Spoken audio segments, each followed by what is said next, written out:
ফারুক মাহফুজ আনাম, মিউজিকের রঙিন জগতে যার নাম জেমস। কেউ বলেন নগর বাউল, কেউ বলেন বাউন্ডুলে, ভবঘুরে, তবে ভক্তদের কাছে তার একটাই নাম, গুরু। জেমসের মাতাল করা সুরে সত্যিই যেন সিনায় সিনায় লাগে টান। সিনায় সিনায় লাগে টান, সিনায় সিনায়, সিনায় সিনায় লাগে টান, সিনায় সিনায়। দেশ বিদেশে জেমসের কত শত পাগলা ভক্ত আছে তার কোনো হিসাব নেই। বাংলাদেশের প্রথম ইন্টারন্যাশনাল রকস্টার জেমসের শুরুটা হয় একেবারে শূন্য থেকে।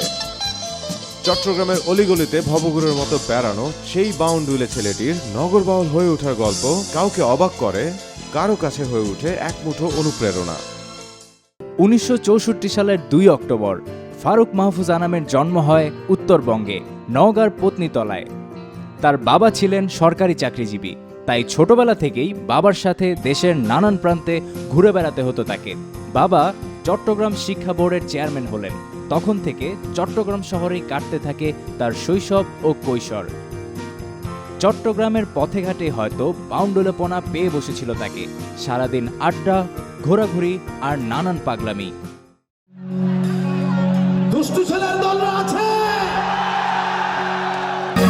দুষ্টু ছেলের দল, ছোট ছেলের দল, দুষ্টু ছেলের দল।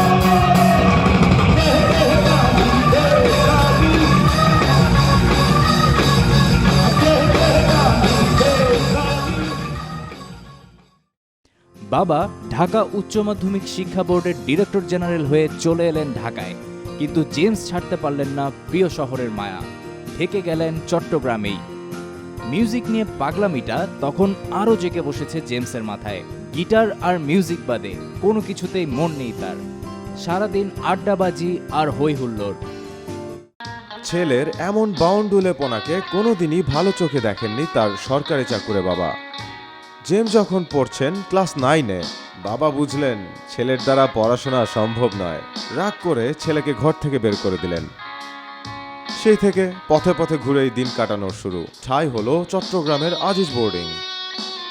আজিজ বোর্ডিংয়ের 12x12 একটি ছোট্ট রুমে শুরু হলো জেমসের সংগ্রামী জীবন। সবকিছু আগের মতোই চলতে লাগলো, শুধু পড়াশোনা বাদে।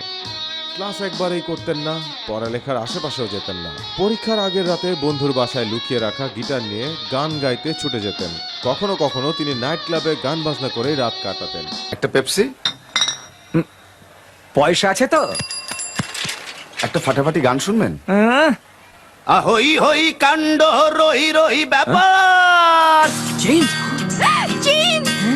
নাচে গানে মন মাপে সবার। জেমসের এমন বাউন্ডুলে রুটিনের কথা জানতে পারলেন তার বাবা। রাগের মাথায় ছেলেকে বকাবকি করলেন ইচ্ছা মতো। তবে ছেলে তাতে বাবার উপর অভিমান করেননি।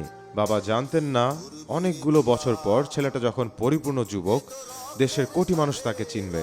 গিটারে ঝংকার তুলে সে গাইবে, বাবা কতদিন দেখি না তোমায়।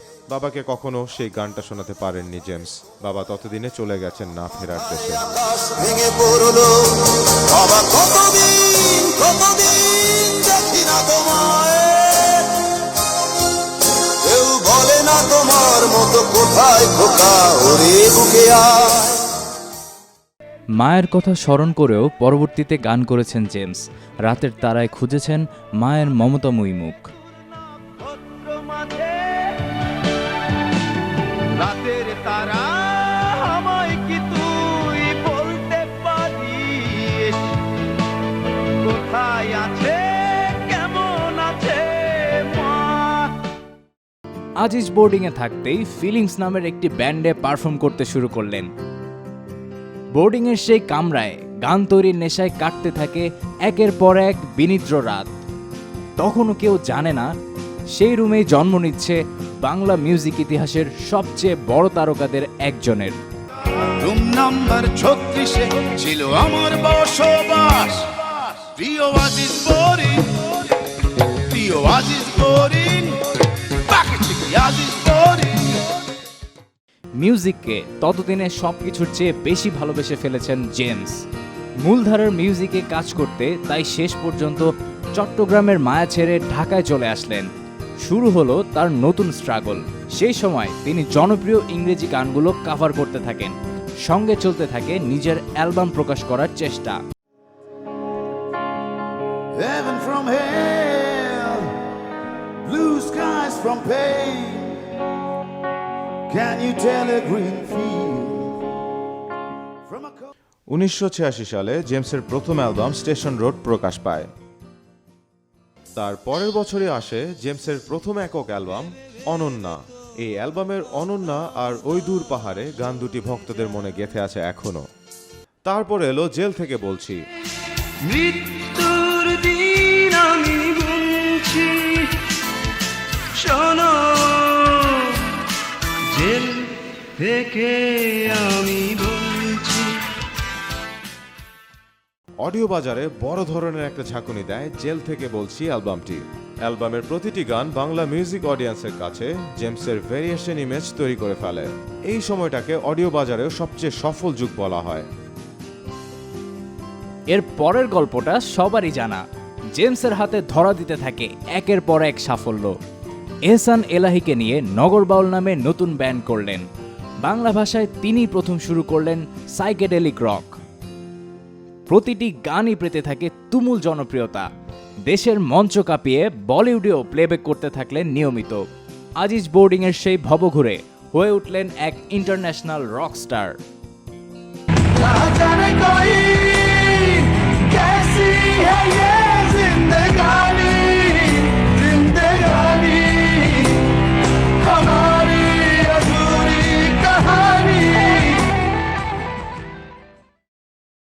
দেশকে ভালোবেসে দেশের জন্য জেমস গেয়েছেন আমার সোনার বাংলা আমি তোমায় ভালোবাসি। আমার সোনার বাংলা জেমসের অন্যতম একটি জনপ্রিয় গান।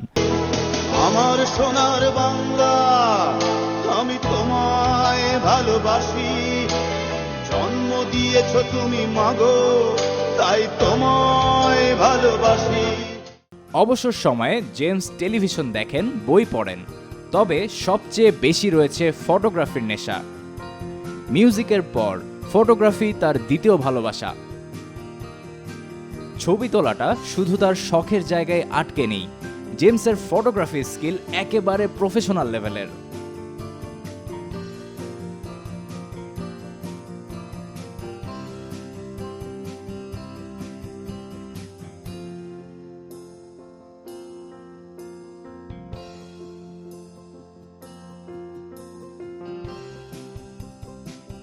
লম্বা কোকড়ানো চুল নিয়ে গিটার হাতে মানুষটা যখন মঞ্চে ওঠেন, ভক্তদের বয়ে যায় অদ্ভুত এক পাগলা হাওয়া।